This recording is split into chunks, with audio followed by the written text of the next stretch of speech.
Mais uma vez estamos aqui para falar do Instituto Cultural Português. Cito, na rua Plácido de Castro, 154, em Porto Alegre. Já dizemos aos nossos ouvintes que o Instituto Cultural Português, desde a sua fundação em 1979, no dia 10 de abril, temos nos dedicado à promoção da cultura portuguesa no Rio Grande do Sul. Nos últimos anos, de modo especial, desde 1990, a presença açoriana no Rio Grande do Sul. Quando nós iniciamos com uma pequenina revista, esta revista, a revista do Instituto Cultural Português, que tinha este desenho da capa do Carlos Pereira, um dos nossos primeiros sócios dedicados aos programas radiofônicos e a parte gráfica dos nossos livros, das nossas revistas. E depois, então, passamos a esta outra revista. Esta primeira em 1979 e esta aqui em 1984. Então, usamos a revista e usamos o caderno literário. Este caderno literário, em 1981. Nós vamos ter este de 1983. Os cadernos literários, eles percorreram o mundo luso brasileiro, o mundo português, desde a África, Portugal, América, Estados Unidos e o Brasil, de norte a sul, com estes cadernos literários. E muitas pessoas conheceram o Instituto e participaram. E oferecemos àquelas instituições que quisessem fundar um núcleo do Instituto Cultural Português. E este núcleo levaria o caderno literário e também nós editaríamos livros desses núcleos culturais do Instituto Cultural Português. E por incrível que pareça, fundamos os núcleos em Salvador, na Bahia, fundamos no Rio de Janeiro, fundamos o Espírito Santo, fundamos também em Brasília e fundamos 2 núcleos em Portugal, um em Lisboa e o outro no Porto. Bastava ter uma pessoa que se colocasse à disposição do Instituto Cultural Português para ser o presidente ou o diretor desse núcleo cultural do Instituto Cultural Português, e ele teria a liberdade de editar, de enviar trabalhos dos poetas, dos escritores, para que fossem editados através do Instituto Cultural Português.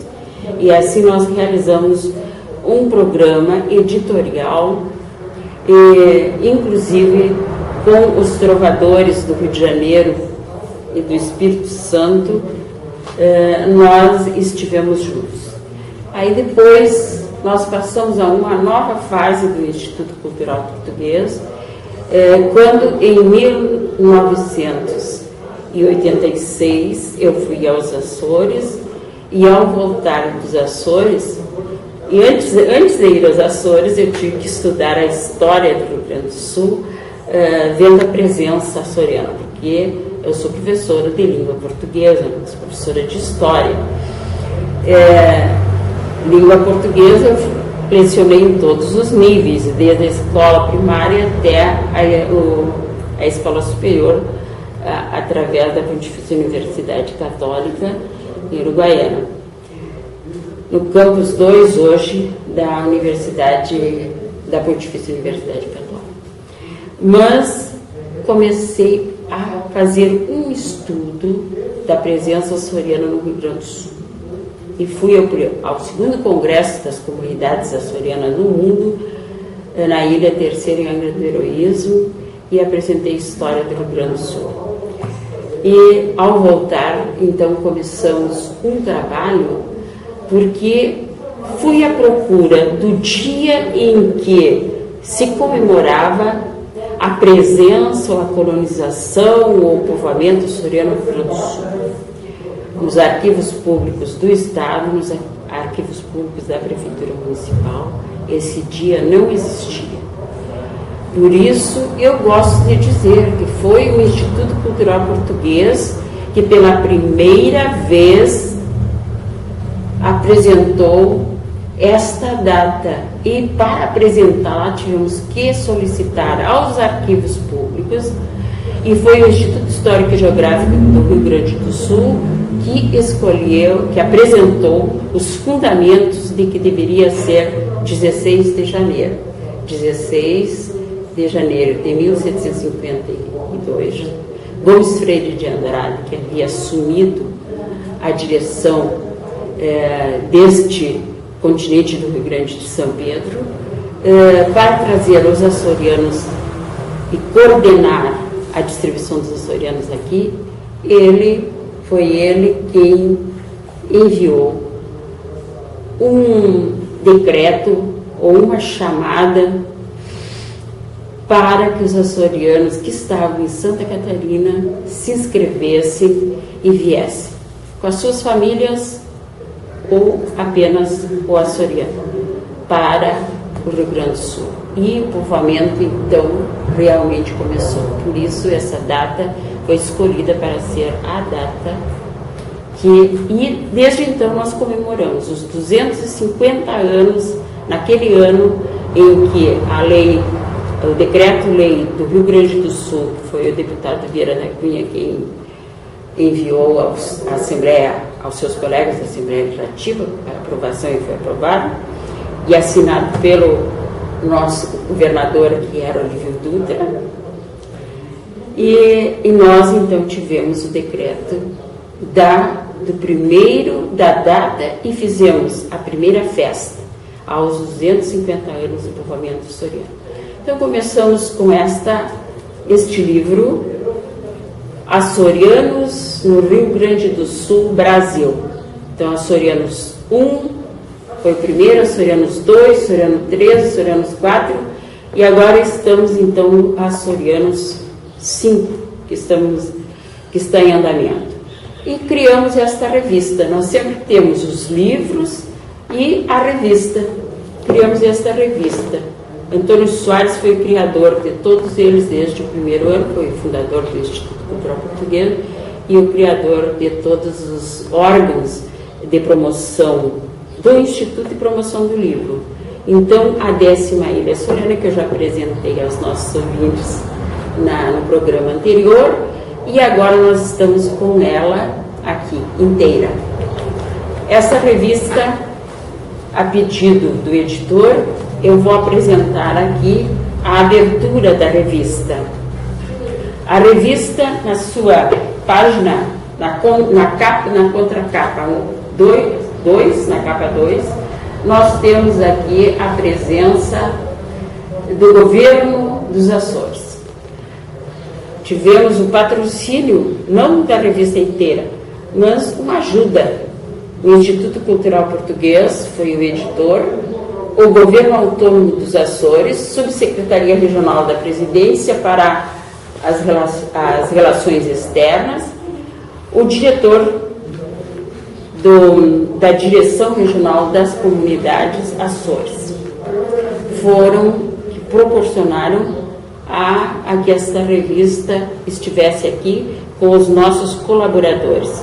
Ana Mores, Luiz Antônio Alves, Nabor João Teixeira, Lucélia Adame Nunes, César Miranda, Marley Poleto, Ivone Costa, Regina Fies, Nalide Jesus de Souza, que participaram da revista, Heloísa Poraza e tantos outros que escreveram nessa revista. E aqui temos a abertura de Antônio Soares.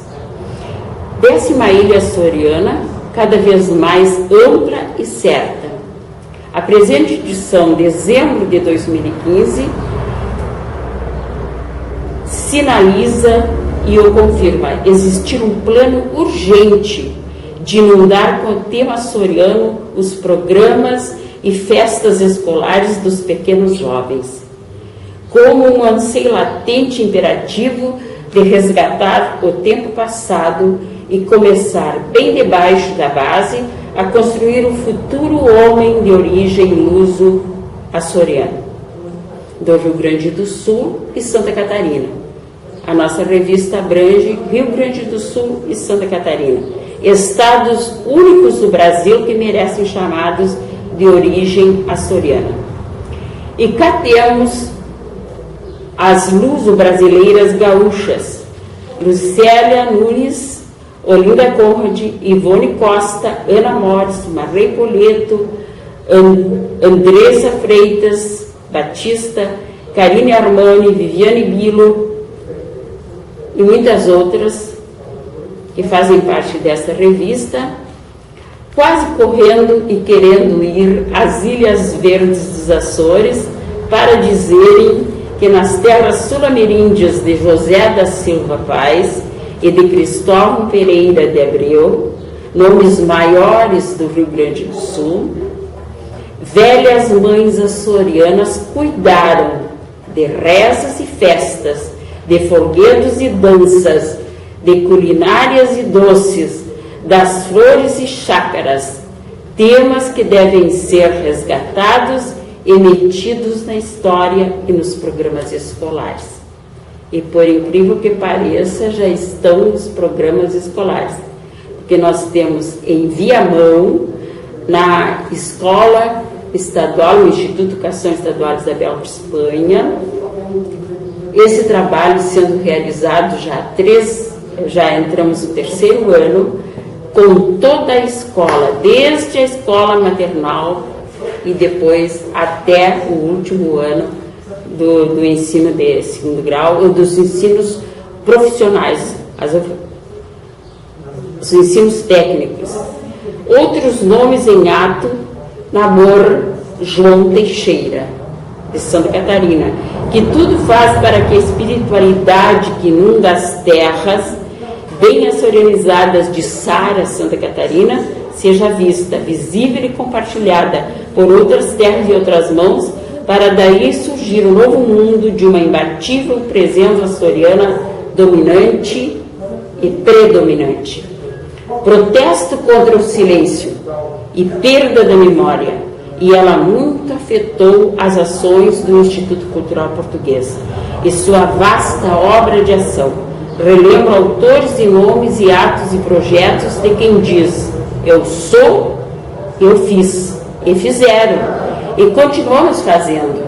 Nosso ato maior de momento é tornar o dia 22 de abril, o dia do nascimento do Brasil, o dia da amizade Rio Grande do Sul, Brasil e Açores, Portugal, o dia mais importante da nossa história de luso-brasileiros.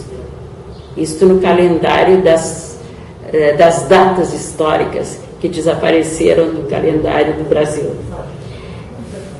O Instituto Cultural Português toma e vem tomando a iniciativa que se firme a parceria que põe em cena o triunvirato maior das comemorações do nosso 22 de abril. As mãos se acertaram.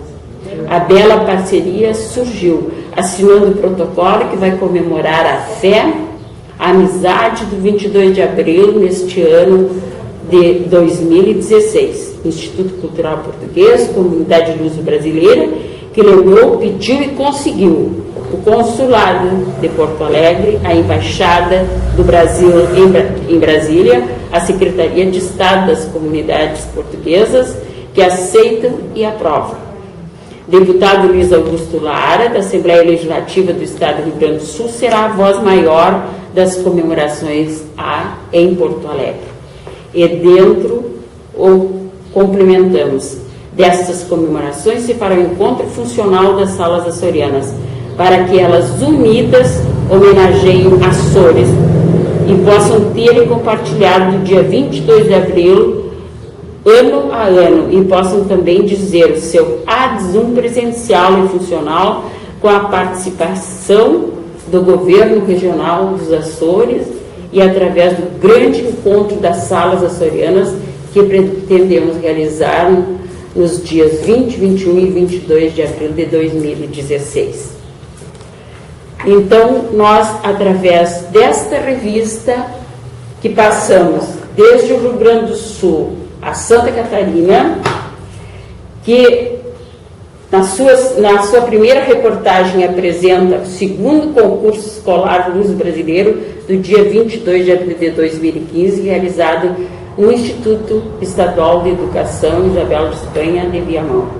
E, neste ano, novamente, teremos o Instituto Estadual de Educação de Viamão. E eu não gostaria de encerrar o programa sem antes dizer que a 22ª Festa da Cultura de Santa Catarina, em Bombinhas, foi a grande festa açoriana de 30 anos do Núcleo de Estudos Açorianos da Universidade de Santa Catarina. Foi Bombinhas, uma pequenina cidade, e fez a 22ª Festa segunda Açor da parte da história. Então, aqui a secretária de Bombinhas faz a descrição de toda a festa em Santa Catarina. E nós falamos do nosso Museu Açoriano, aqui também na nossa revista, que no ano de 2015 se dedicou ao índio, e a Heloísa Porazia colocou aqui o seu artigo. E assim vamos registrar também a presença do Dr. Paulo Teves e do Dr. Rodrigo, que representaram o governo dos Açores em Santa Catarina, no colóquio dos 30 anos de história do NEA, preservando a herança cultural açoriana em Santa Catarina, de 24 a 28 de 3 de 2015. E assim vamos registrando as festas do Rio Grande do Sul e de Santa Catarina, e assinalamos aqui a presença da cultura portuguesa, da cultura açoriana em sala de aula, também em Rio Grande, os alunos da escola Renascer. E vamos ter em Viamão Ivone e Andressa também com o seu livro Brasil, Rio Grande do Sul, Portugal, Açores. Então, nós estamos registrando a presença desses livros e também registramos nesta 10ª Ilha Açoriana a presença de outros livros que as professoras estão escrevendo e que estão trabalhando com seus alunos. E gostaríamos de registrar que Santa Inês da Rocha, Soares e Marlene Poleto foram aos Açores, foram a Portugal e foram aos Açores também levando projetos na escola, trazendo as crianças de lá para que conheçam as crianças daqui e as daqui que conheçam as de lá. Ainda não chegou o momento de uma escola ir até lá, mas vai chegar com certeza. Um grande abraço a todos e vamos então continuar falando a respeito das atividades do Instituto Cultural Português no Rio Grande do Sul.